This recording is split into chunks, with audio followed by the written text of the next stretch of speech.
How to find Steam QR code on PC. The very first thing you want to do is to head over to your application Steam.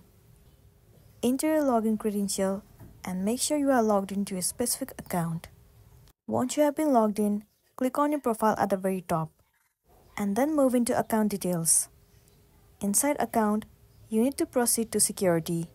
This is actually where you will find your Steam guard. So right now I have disabled the Steam guard. But for you, if you have enabled, then simply click on Manage Steam Guard over here. Once you click on it, it will redirect you to the page where you'll be able to manage the setting for your Steam Guard.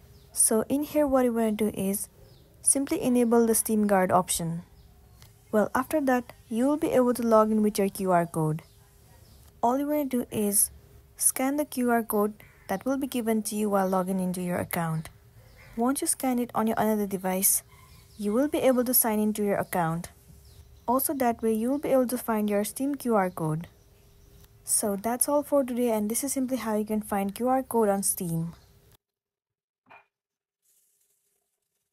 Make sure to smash the like button and consider subscribing if you found this video helpful.